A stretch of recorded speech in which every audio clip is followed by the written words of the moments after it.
दोस्तों अगर आप भी मेरी तरह हल्क वाली वीडियो बनाना चाहते हो ना, नहीं कुछ भी कहो, एआई स्लॉप देखने में मजा तो आता है नहीं, पर इसकी सबसे बड़ी दिक्कत है मोनेटाइजेशन। यहाँ तक कि YouTube भी नहीं चाहता कि ऐसे वीडियोस उसके प्लेटफॉर्म पे रहें, लेकिन हम भी तो एआई का यूज करते हैं अपने वीडियोस में। फिलहाल तुम जो देख रहे हो वो भी एआई जनरेटेड ही है सब, क्योंकि यही है एआई का जादू। क्या है बे?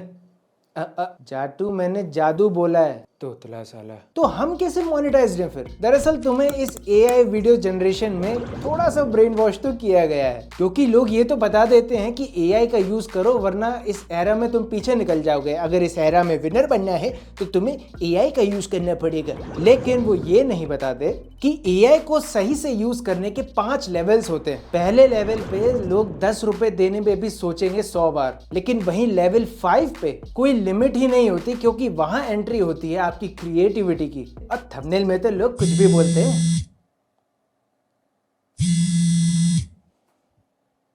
हेलो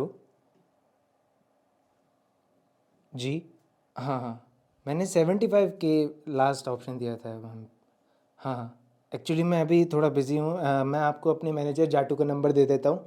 आप 10 मिनट में कॉल कीजिएगा प्लीज़ प्लीज़ जी। Thank you ma'am, thank you, bye.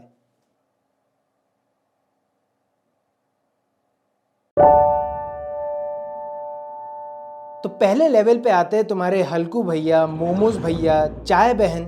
ये सारे जो एआई वीडियोस होते हैं वो लेवल 1 पे आते हैं, क्योंकि यहाँ सीधा प्रॉम्प्ट से वीडियो बनाई जा रही है। बिल्कुल बेसिक स्ट्रक्चर, आपको स्टोरी पता है, आपको डायलॉग्स पता है, प्रॉम्प्ट डालो और वीडियो तैयार। जैसे मैं एक प्रॉम्प्ट डालता हूँ, उड़ने वाली कार मुंबई सिटी के ऊपर से जा रही है। मैं हूँ पापा की परी और दुनिया के बारे में कोशिश कर। देखो कितनी बढ़िया है।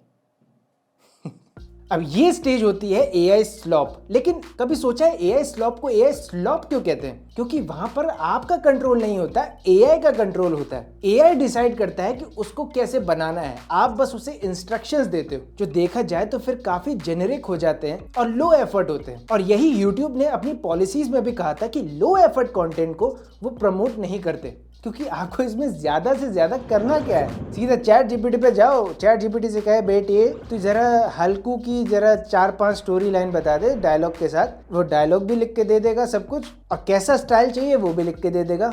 और बस फिर VO3 पे जाओ, उसे पेस्ट करो और मजे ही मजे, लाइट भी चली गई। आयरनी देखो, VO3 गूगल का प्रोडक्ट है और यूट्यूब भी। फिलहाल जो लेवल 1 पे जो वीडियोस बनते हैं वो मेनली एंटरटेनमेंट पर्पसेस के लिए ही बनते हैं।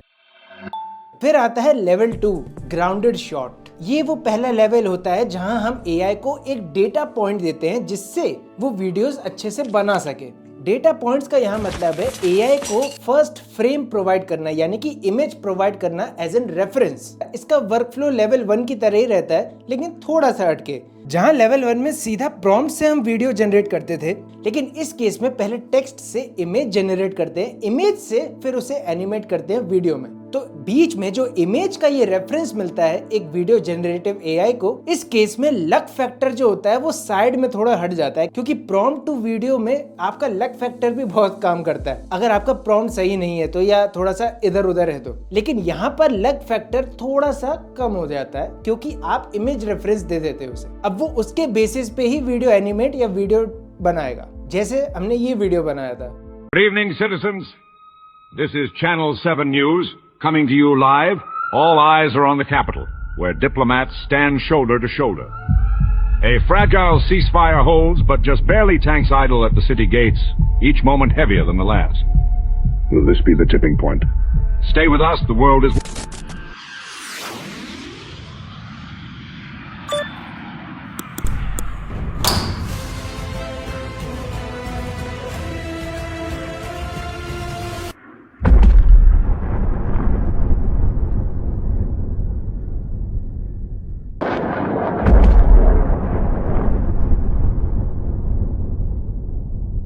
Now I am become death, the destroyer of worlds.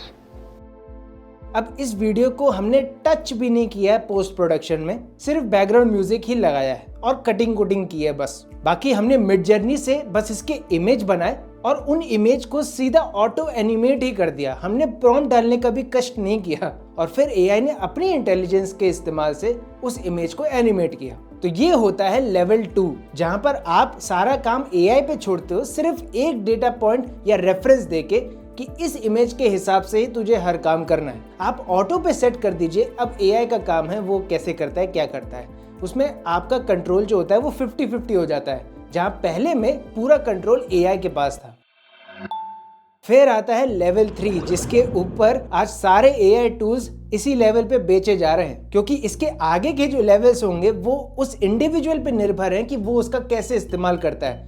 लेकिन एआई टूल्स आपको लेवल 3 तक ही बेचेंगे, चाहे आप उनकी एड्स देख लो, कुछ देख लो, क्योंकि इस लेवल का नाम है द डायरेक्टर स्टेज। अब यहाँ पर आपका कंट्रोल ज्यादा है। यहाँ पर आप जो भी फ्रेम है उसके हिसाब से उसका क्या मूवमेंट होना चाहिए, क्या मोशन होना चाहिए, उसको एआई को बताते हो। जैसे कि डॉली जूम होना चाहिए या स्लो मोशन होनी चाहिए या सिर्फ पैनिंग इफेक्ट होना चाहिए या कितनी स्पीड में होना चाहिए, किस एंगल में होना चाहिए। हर फ्रेम के हिसाब से आप एआई को बताते हो कि इस फ्रेम के हिसाब से ही मोशंस बनाना। अभी तक हमने ऑटो एनिमेट किया है चीजों को, हर काम एआई पे छोड़ा है। इस लेवल पे आके आपको एआई को हर फ्रेम के हिसाब से बताना होता है कि यार अब इस फ्रेम के हिसाब से तू ये कर। जैसे कि क्लिंग 3.0 में एक नया फीचर इस समय आया है मल्टी शॉट का। वहां पर आप हर शॉट के हिसाब से उसे बता सकते हैं कि कैसा शॉट वो होना चाहिए, क्लोजअप में होना चाहिए, वाइड एंगल होना चाहिए, टॉप एंगल होना चाहिए या zoom in zoom out effect कैसा दिखना चाहिए।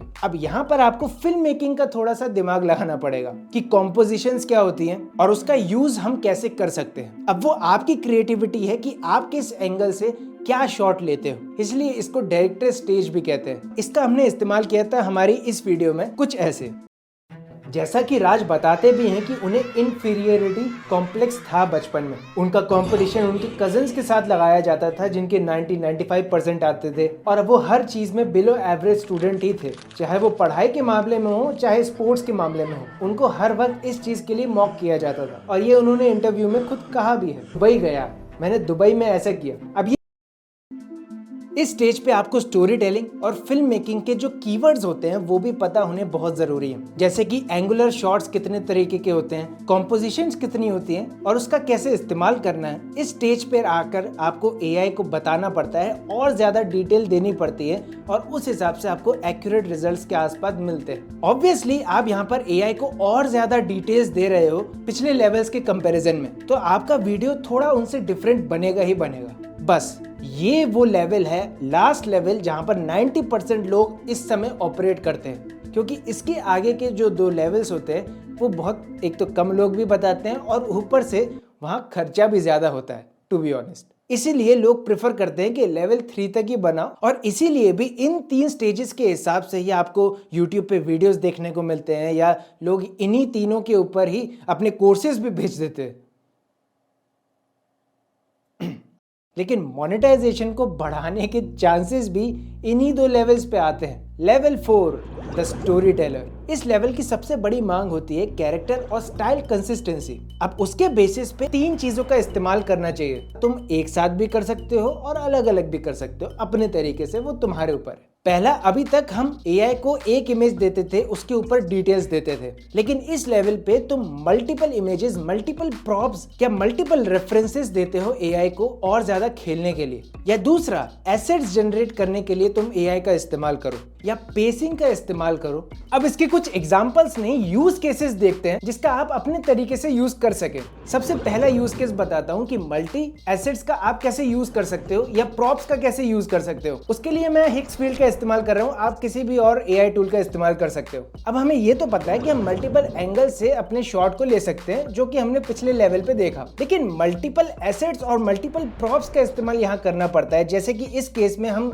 सीधा सिनेमा स्टूडियो पे गए। अब यहाँ पर डायरेक्टर पैनल पे जब आप क्लिक करोगे तो यहाँ पर ऐड कैरेक्टर और प्रॉप्स का ऑप्शन भी आपको देखने को मिलता है। तो मान लो मुझे एक सीन क्रिएट करना है जहाँ पर मैं और ये एलियन जाटू जो है वो नरेंद्र मोदी स्टेडियम में मैच देख रहे हैं। अब उसके लिए मुझे स्टेडियम एज इन प्रॉप चाहिए होगा, उसकी इमेज चाहिए होगी, तो मैं वो डाउनलोड करूंगा और सीधा यहाँ जाके सबमिट कर दूंगा। अब एआई इस इमेज के हिसाब से ही मेरे और जाटू की कॉन्वर्जेशन का एक इमेज तैयार करेगा। उसको ये एक्स्ट्रा रेफरेंस मिल गया, स्टेडियम की व्यू कैसी है और स्टेडियम कैसे दिखता है, उसको ये एक्स्ट्रा मिल गया। बस फिर क्या, इलेबोरेट करो कि आपका सीन क्या है, सीन में क्या चल रहा है, क्या डायलॉग्स हैं सीन में और कैसा कैमरा शॉट का एंगल होना चाहिए, जो कि हमने डिस्कस किया अपने प्रीवियस लेवल्स में। बस वो सारे डिटेल्स हम डालेंगे और हमारा वीडियो तैयार।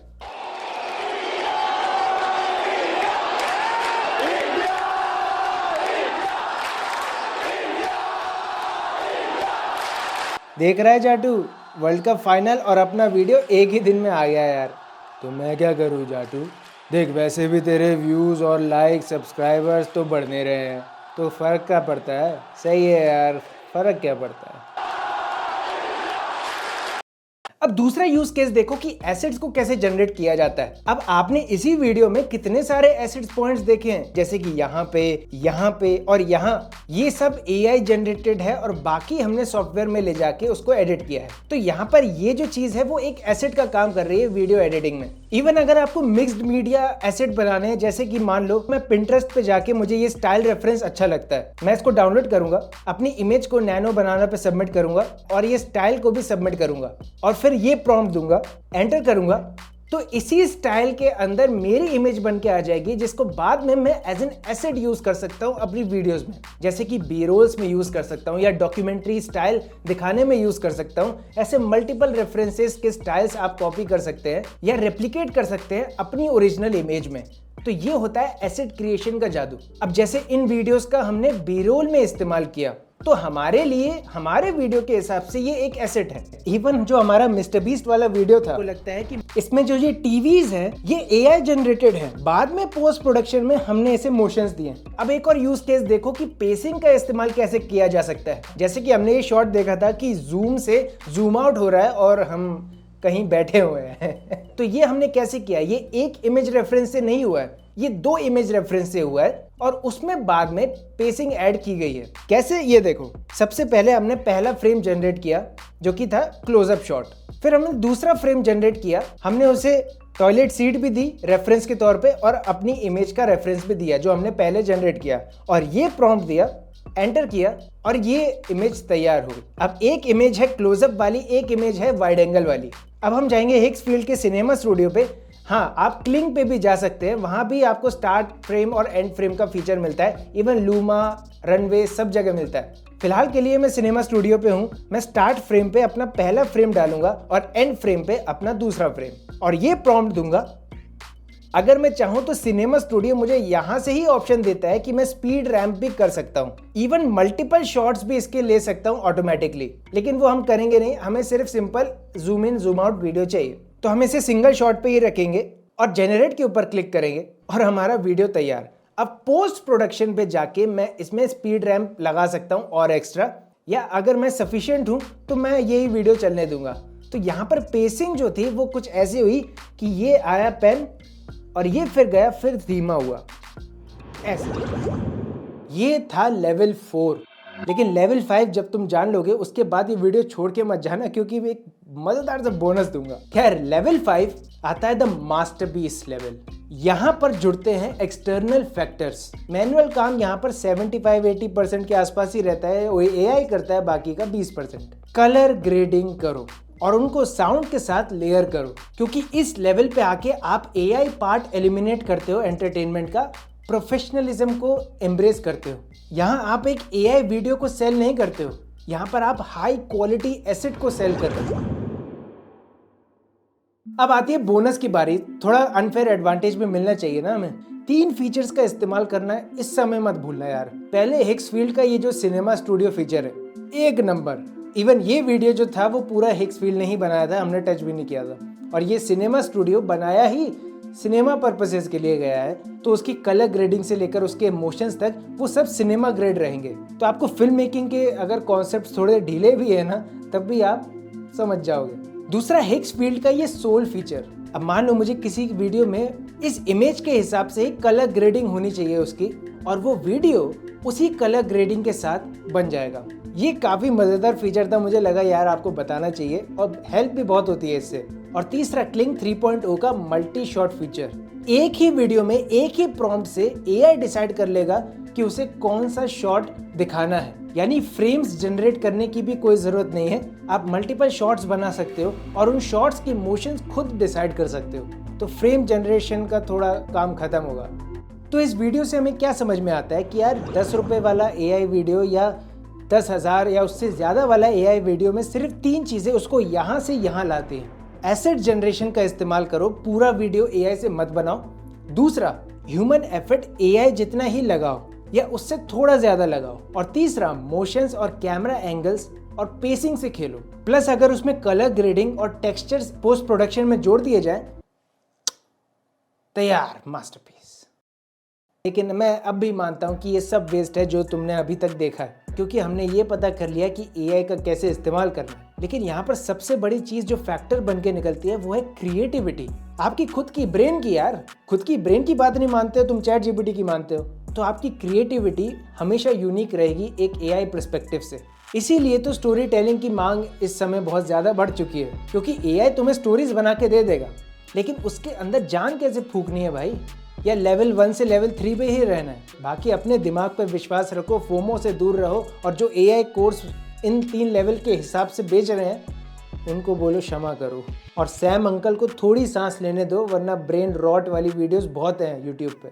और एक बार अगर इस वीडियो को क्लिक करके देखोगे तो तुम्हें और समझ में आएगा कि स्टोरी टेलिंग कितनी ज़रूरी हो चुकी है आज।